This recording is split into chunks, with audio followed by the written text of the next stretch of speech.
Panama has been managing the canal for the past 25 years without any problems, more efficiently than The Panama Canal is a constructed waterway that connects the Atlantic and Pacific Oceans across the Isthmus of Panama. It is owned and administered by Panama, and it is 40 miles long from shoreline to shoreline. Ships can cross going in either direction, and it takes about 10 hours to get from one side to the other. Ships from any country are treated equally with respect to conditions of passage and tolls.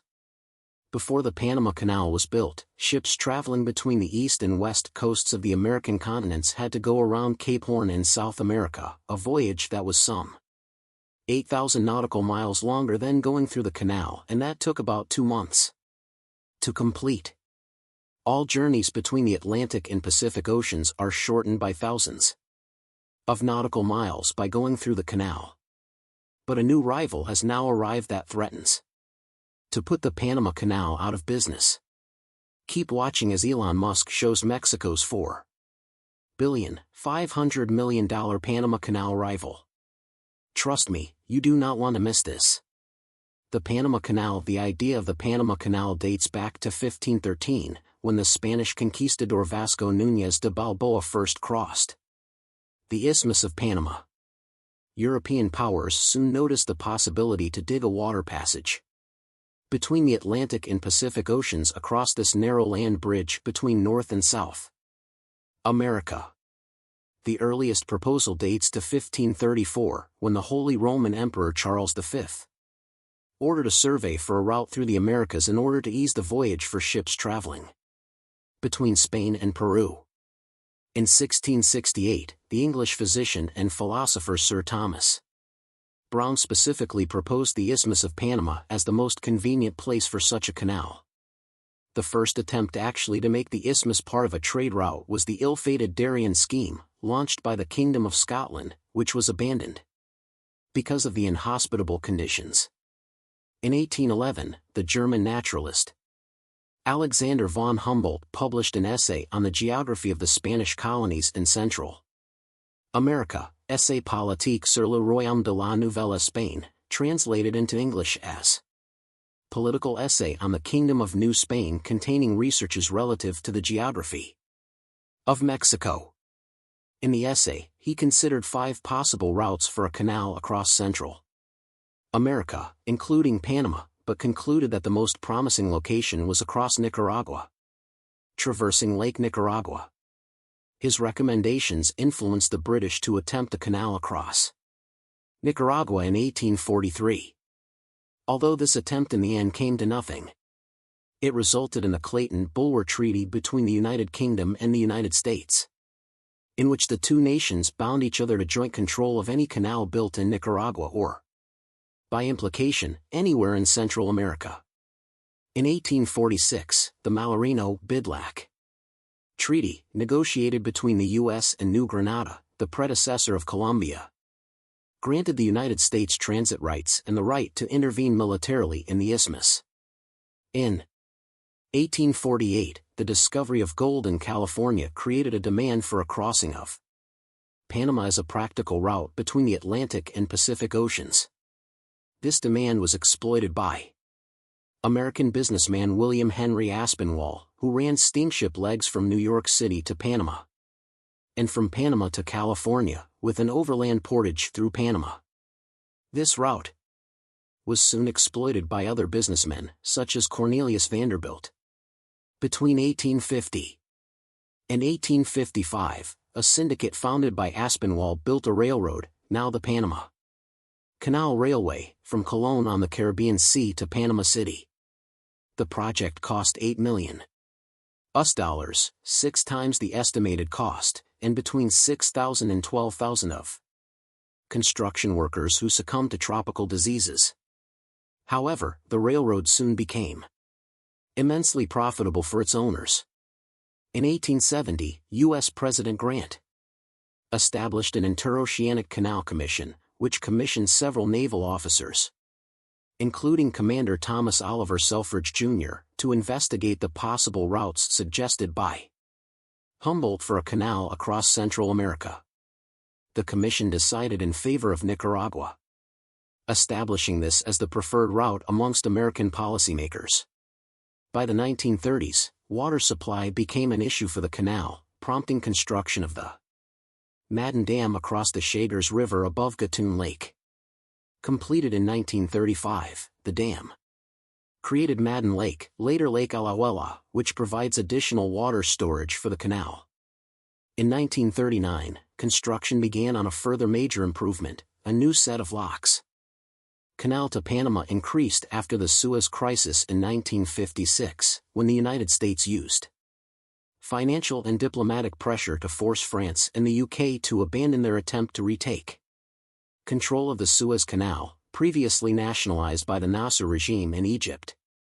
Panamanian unrest culminated in riots on Martyrs' Day, 9 January 1964, when about 20 Panamanians and 3 to 5 U.S. soldiers were slain. A decade later, in 1974, negotiations toward a settlement began and resulted in the Torrijos-Carter Treaties. On 7 September 1977, the treaty was signed by President of the United States Jimmy Carter and Omar Torrijos, de facto leader of Panama. This mobilized the process of granting the Panamanians free control of the canal so long as Panama signed a treaty guaranteeing the permanent neutrality of the canal. The treaty led to full Panamanian control effective at noon on 31 December 1999, and the Panama Canal Authority assumed command of the waterway. The Panama Canal remains one of the chief revenue sources for Panama. Before this handover, the government of Panama held an international bid to negotiate a 25-year contract for operation of the container shipping ports located at the canal's Atlantic and Pacific outlets. The contract was not affiliated with the ACP or Panama Canal operations, and was won by the firm Hutchison Whampoa, a Hong Kong-based shipping interest owned by Li Ka-shing. On 21 December 2024, U.S. President-elect Donald Trump asserted that the United States should retake control of the Panama Canal from Panama, claiming that the rates Panama was charging American ships were exorbitant and in violation of the Torrijos-Carter treaties. The following day, he claimed that the canal was falling into the wrong hands, referring to China. Shortly afterwards, Panamanian President José Raúl Mulino responded, denying that the United States was being unfairly charged or that anyone besides Panama was in full control of the canal, and affirming that the canal was part of the country's inalienable patrimony. On 24 December, a protest was held at the U.S. Embassy in Panama City over Trump's threat to take back the Panama Canal. Protesters referred to him as a public enemy of Panama. On the same day, the Bolivarian Alliance for the Peoples of Our America, made up of 10 Central and South American countries, denounced Trump's comments and affirmed its support for Panama's sovereignty, territorial integrity and self-determination. On 7 January 2025, Trump, in a press conference, vowed to gain control of the Panama Canal. He refused to rule out economic and military action against Panama to seize control of the canal, to secure what he called U.S. economic security. He reiterated his intent to take back control of the canal in his inaugural address on 20 January. But despite the canal's fame, it faced troubles as well. The issues with the Panama Canal. Opponents to the 1977 Torrijos-Carter treaties feared that efficiency and maintenance would suffer following the U.S. withdrawal from the Panama Canal zone. However, this has been proven not to be the case. In 2004, it was reported that canal operations, capitalizing on practices developed during the American administration, were improving under Panamanian control. Canal waters time, the average time it takes a vessel to navigate the canal, including waiting time, is a key measure of efficiency. In the first decade of the 2000s, it ranged between 20 and 30 hours. According to the ACP, the accident rate has also not changed appreciably in the past decade, varying between 10 and 30 accidents each year from about 14,000 total annual transits. An official accident is one in which a formal investigation is requested and conducted. Carried rose from 227.9 million pc/UMS tons in fiscal year 1999 to a then record high of 312.9 million tons in 2007, and falling to 299.1 million tons in 2009. Leading to worries among many, but it soon evened out. In the first decade after the transfer to Panamanian control, the Panama Canal Authority invested nearly US $1 billion in widening and modernizing the canal, with the aim of increasing capacity by 20%. The ACP cites a number of major improvements, including the widening and straightening of the Culebra Cut to reduce restrictions on passing vessels, the deepening of the navigational channel in Gatun Lake to reduce draft restrictions, and improve water supply, and the deepening of the Atlantic and Pacific entrances to the canal. This is supported by new equipment, such as a new drill barge and suction dredger, and an increase of the tugboat fleet by 20%. In addition, improvements have been made to the canal's operating machinery, including an increased and improved tug locomotive fleet, the replacement of more than 16 km of locomotive track, and new lock machinery controls. Improvements have been made to the traffic management system to allow more efficient control over ships in the canal. In December 2010, record-breaking rains caused a 17-hour closure of the canal. This was the first closure since the U.S. invasion of Panama in 1989. The rains also caused an access road to the Centenario Bridge to collapse. Gatun Lake is filled with rainwater, and the lake accumulates excess water during wet months. 4. The old locks, water is lost to the oceans at a rate of 101,000 cubic meters per downward lock movement. The ship's submerged volume is not relevant to this amount of water. During the dry season, when there is less rainfall, there is also a shortage of water in Gatun Lake. As a signatory to the 2000 United Nations Global Compact and member of the World Business Council for Sustainable Development, the ACP developed an environmentally and socially sustainable program for expansion, which protects the aquatic and terrestrial resources of the canal watershed. The expansion uses 3 water-saving basins at each new lock, diminishing water loss. It also preserves freshwater resources along the waterway by reusing 60% of water from the basins and the locks in each transit. The mean sea level at the Pacific side is about 20 cm higher than that of the Atlantic side due to differences in ocean conditions such as water density and weather. The 2015 to 2016 fiscal year was one of the driest periods on record. Restricting ships' passage, 2019 was the 5th driest year for 70 years. Temperature rise has also caused an increase in evaporation. In normal times, 36 ships can transit the canal each day, but in early December 2023, ships were backing up because only 22 ships per day could transit due to low water levels. In January 2024, 24 ships per day were allowed to transit. With such troubles, the 100-year-old Panama rival finally got the chance to shine. The Mexico-Panama rival Elon Musk revealed that Mexico is constructing an Interoceanic Corridor railway to provide an alternative to the Panama Canal and ease international trade. The railway aims to alleviate the strain on the Panama Canal, the opposite coast, for reloading onto ships to complete their journeys. This initiative revives an old project. The railway was originally opened in 1907 but was abandoned after the Panama Canal became operational. The Interoceanic Corridor is also intended to address poverty in Mexico, running through the states of Veracruz and Oaxaca, both of which face high poverty rates. The project is expected to attract investment and improve local infrastructure. The railway will have 10 stops across the 2 states, with ports on both the Atlantic and Pacific coasts. The plan also includes the possibility of linking the corridor to the Tren Maya, extending the network to Cancun. the Mexican government has invested $6 billion in the project, with an additional $2 billion coming from private investors. For over a century, the Panama Canal has been the main route for global trade between the West and East, cutting shipping distances by thousands of miles.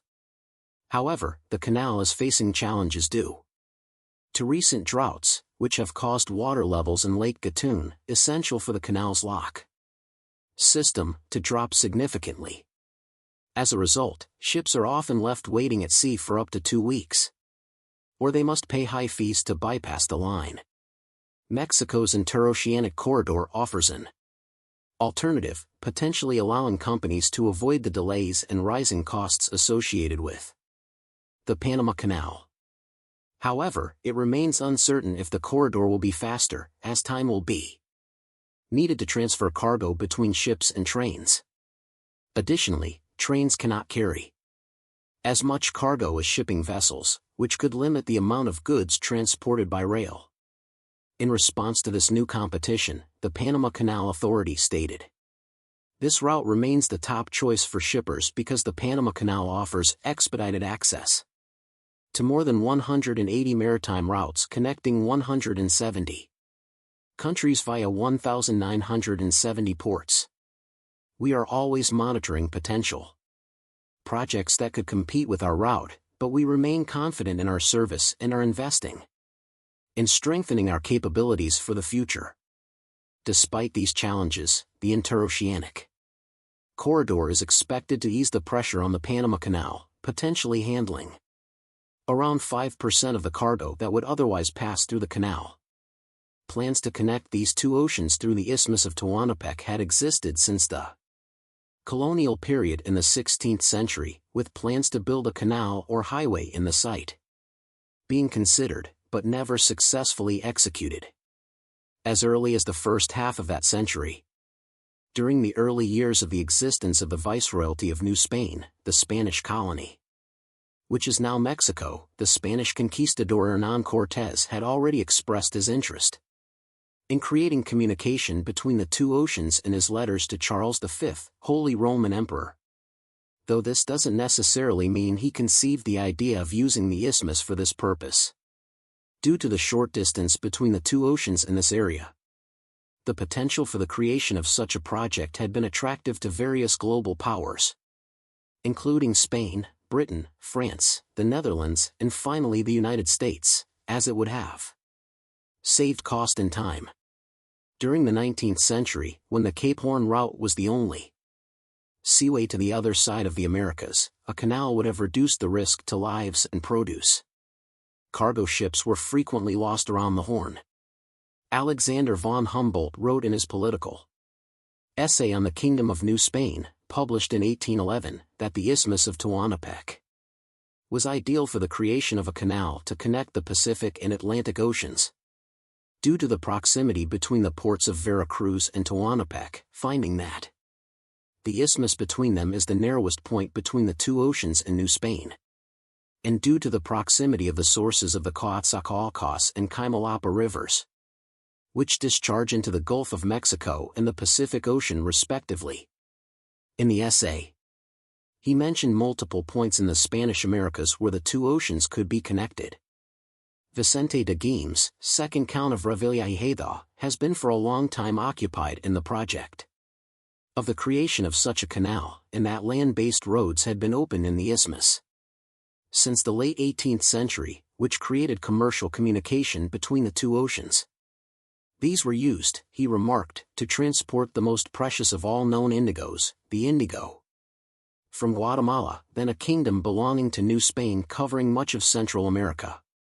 Bordering Panama, though, according to Humboldt, it depends very little on the Viceroy of New Spain, and cacao from Guayaquil, in modern-day Ecuador, then part of the Real Audiencia de Quito, to Acapulco and, from there, to Veracruz to be sent to Europe, so as to avoid the dangers and difficulties of navigation to and through Cape Horn. He remarked in the essay the natural beauty and rich resources of the Intendancy of Oaxaca, where Tehuantepec is located, and stated that the port will become one day of great consequence when navigation in general, and especially the Transport of the indigo of Guatemala shall become more frequent by the Rio Guasacualco. In 1774, the Spanish authorities conducted geological research in the isthmus and issued a decree allowing their colony to create a canal in 1814, but this would not occur until Mexico became an independent country in 1821. Shortly after the independence, the Mexican government conducted its own surveys in the region, which resulted in the survey teams proposing the idea of the construction of a railroad. Though this wasn't done due to Mexico's economic crisis of this period. Now, with drought at the Panama Canal and conflicts in the Red Sea and other global shipping lanes disrupting trade, officials in Mexico predict a golden opportunity for the country's $2.8 billion Isthmus of Tehuantepec Interoceanic Corridor, CIIT, project. The initiative is converting the isthmus in southern Mexico, which represents the shortest distance between the Gulf of Mexico and the Pacific Ocean in the country, into a 188-mile rail corridor that could handle up to 1.4 million 20-foot equivalent units annually by 2033. The project could transform the Isthmus of Tehuantepec into a hub for global trade, Mexican authorities said. The Isthmus of Tehuantepec Dry Corridor offers a promising alternative to traditional routes like the Panama and Suez Canals. Oliver Kontla, the Trade and Economy Director for the Mexican Embassy in Germany, recently blogged on LinkedIn. By leveraging its geographic advantage, Mexico has the potential to become a major logistics hub, serving not only North America but the global economy. Kontla said investments in technology will be key to the CIIT project's viability. The success of the project critically depends on the implementation of cutting-edge technology at the ports of Coatzacoalcos and Salina Cruz, as well as on the railways, Kontla said. This technology must be capable of handling and transporting an immense volume of containers efficiently, ensuring seamless movement between the ports. Achieving this goal requires collaboration between the government and the private sector. While Mexican authorities are bullish on the site's prospects, global logistics operators said they are skeptical it could ever replace or even compete with the Panama Canal, which handles about 14,000 vessels and 8 million TEUs annually. The challenge really is that the Panama Canal is about 50 miles long, and the railroad to get from the Pacific to the Gulf is around 200. They are all due to travel through one of the world's most famous bottlenecks, a vital gateway for global shipping, the Panama Canal. A highly unusual drought, right in the middle of Panama's supposed wet season, has lowered water levels in two reservoirs that supply the canal.